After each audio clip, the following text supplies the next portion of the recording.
It is another week, and with it there is once again another snapshot. Mojang is working on a bunch of new and exciting things that will soon be making its way to the game. As always, they will be focusing on fixing but also important changes. As part of the latest snapshot update, a few important changes will be coming to the game, and the first big one will be the fact that you can now use bamboo as fuel. Right now the bamboo blocks are still an experimental feature, but the aim of these blocks is to bring more texture to the game. Now planks and coal can already be used as fuel, so it does only make sense that the new bamboo planks would also be used in a similar fashion. Now it might not be a change that is going to overhaul the game, but it is still a nice little added detail nonetheless. Mojang also said that chiseled bookshelves will now work with hoppers. They are also going to bring more changes to the creative inventory by changing monster spawners, egg spawners, and also step sound changes. We are also back again with another round of changes to the creative inventory system, and Mojang does point out that they hope for it to be the last. So for the first change, or should I say the latest change,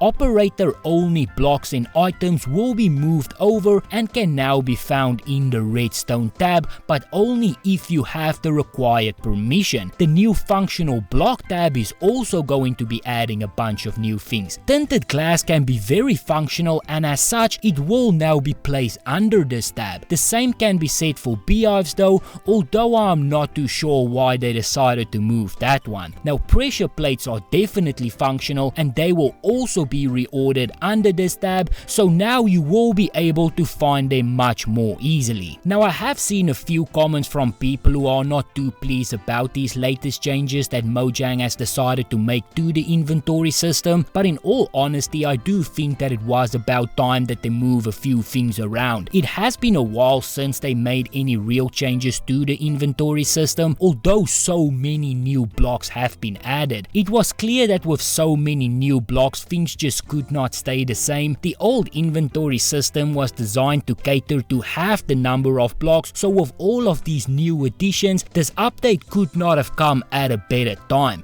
With that said though, let's also take a look at a few more changes that they will be making to the inventory system. As part of the latest snapshot update, the inventory system continues to grow and also continues to change. The redstone tab will be growing quite a bit, with even more blocks joining the tab. First of all, the chests can now be found under this tab. Now it is a little bit of a strange move, but it also looks like they are trying to bring all of your mining items and also your storing items under one place, because barrels will also now be moved to this tab. The same can be said for furnaces and also the composter. Now the last two does make a little bit more sense in my opinion. It is also worth pointing out that all of these changes are still experimental, but most of them will likely be making its way to the main version of the game soon. Now overall, a bunch of interesting things is happening with the game right now. The aftermath of a Minecraft live is always an interesting one. There is a lot of excitement that builds up around a big update, and right now there is still a lot of things that we do not know about 1.20. Mojang specifically said that they did not want to reveal too much because they did not want to leave fans disappointed, so no one really knows what is going on, but it seems like the team is hard at work trying to create more content for the game.